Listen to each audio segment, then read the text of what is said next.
What's up, everyone? Picking an e-commerce platform is one of those decisions that can feel simple for about 5 minutes. And then you open a few tabs, see a bunch of sponsored reviews, and suddenly everything sounds like the best option. And the annoying part is, if you choose the wrong one, you usually do not notice until you are already building. And then you are dealing with extra fees, weird limitations, or having to rebuild the whole thing on something else. So in this video, I'm going to break down 3 of the biggest platforms people actually end up choosing: Shopify, WooCommerce, and Magento. And I'll keep it practical. We'll go over what each one is best at, where each one can feel a little clunky, and what the setup is really like, and what costs tend to look like over time, not just on day one. And by the end, you're going to have a clear idea of which one fits your situation. Plus, I'm going to share which one I personally went with and why. So the first one I spent real time with was Shopify. And honestly, it clicked pretty quick. Right after I made an account, it felt clean, simple, and just easy to move around in,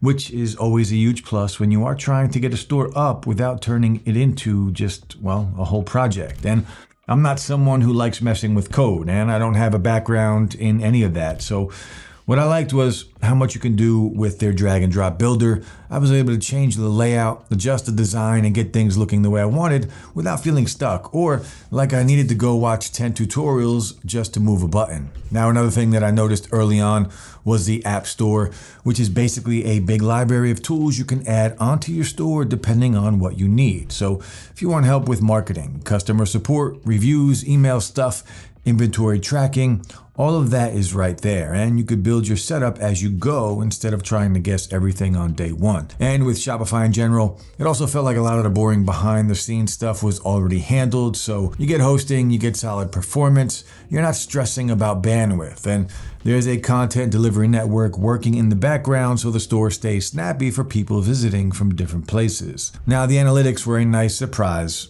Shopify gives you a clear overview of how your store is doing, and you can actually see what is selling, where customers are coming from, and what they are doing once they land on your site. So it wasn't just numbers for the sake of numbers. It actually helped me make smarter choices, especially when it came to marketing. And I also played around with their email marketing tools, and those were genuinely helpful for reaching people again without needing to duct tape a bunch of extra services together. Now, pricing is one of the first downsides that most people run into because Shopify does not have a free plan. Their entry-level plan starts at $29 a month if you pay annually. So that is something you want to know up front. And when it came to drop shipping and shipping in general, that was one area I was paying close attention to because shipping can get messy fast. So I like that Shopify gave access to discounted shipping rates with carriers like USPS.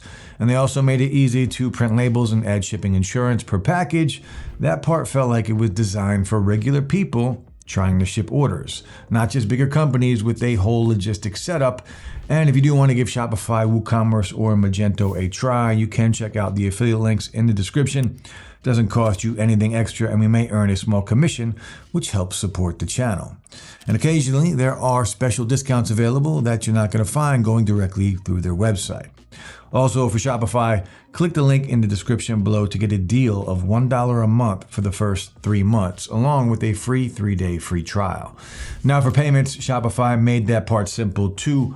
You can integrate a bunch of payment options, but I tried Shopify Payments, and it let me accept credit card payments directly without having to set up a separate payment processor. And that is one of those small things that saves a lot of time early on because it's just one less thing to configure and worry about.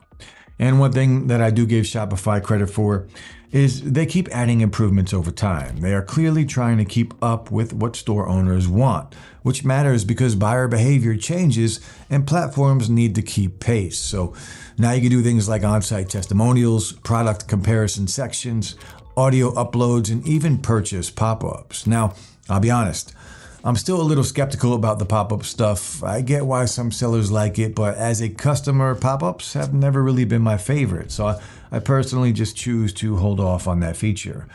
Anyway, the second platform that I tested was WooCommerce, and at first it was mainly because it's free, which is obviously appealing, and the other big reason is it plugs into WordPress. So if you already have a WordPress site, it can be a really natural way to turn that into an actual store. Now for me, I didn't have WordPress set up at the time, so I made an account just to try it. And look, I'll say this, there was a bit of a learning curve, but not in a scary way, but enough that it slowed me down at first. So if you already know WordPress, you're probably going to feel comfortable pretty quickly, but if you are brand new to it, it can feel a little clunky until you get your bearings. And once I did, it was actually really cool how fast you can convert a normal WordPress site into a proper online store. I also like that you are not paying a platform subscription in the same way you do with Shopify. Now, scalability is another area where WooCommerce can be a strong option because you can keep building on top of it as your store grows. And the plugin library is huge, which means you can customize a lot. There's a plugin for almost anything you can think of, and that flexibility is great when you have specific needs, or you know exactly how you want things to work. But for me, the more I looked at the full setup, the more it stopped feeling truly free, because you still need hosting, a domain, an SSL certificate,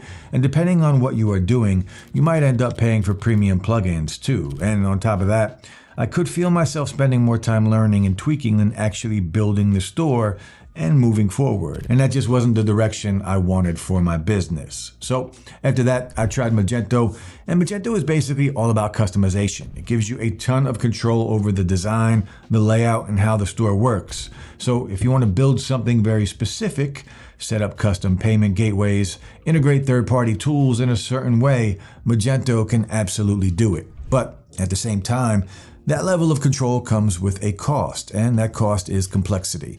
If you are not comfortable on the technical side, Magento can feel like a lot, and it can be tough to manage and scale without experience. So that's why I usually see Magento making the most sense for people who are more technically inclined, or for businesses that already have a developer involved, because then you can actually take advantage of what makes it so powerful. Now at this point, you could probably tell which one I ended up sticking with, and it's one I'm still using today. It's helped me hit some new milestones, and it just fit the way that I like it to work. But I also want to be clear, I'm not saying you have to pick what I picked, because your needs might be totally different. The goal here is just to make the strengths and trade-offs obvious, so you can choose the platform that actually fits what you're building. But if you do feel that Shopify is right for you, click the link in the description below to get Shopify for $1 a month for the first 3 months. I highly recommend signing up for their 3-day trial first. And that wraps up today's video. I hope you found this helpful, and if you did, then please like and subscribe to see more videos just like this. And as I mentioned earlier, check the links below for the best deals available right now. Also, if you are interested in working with us or sponsoring a future video, just reach out using the email in the description below. If you have any questions or comments, drop them down below and I'll get back to you as soon as I can. Finally, guys, thanks so much for watching, and I'll see you in the next one.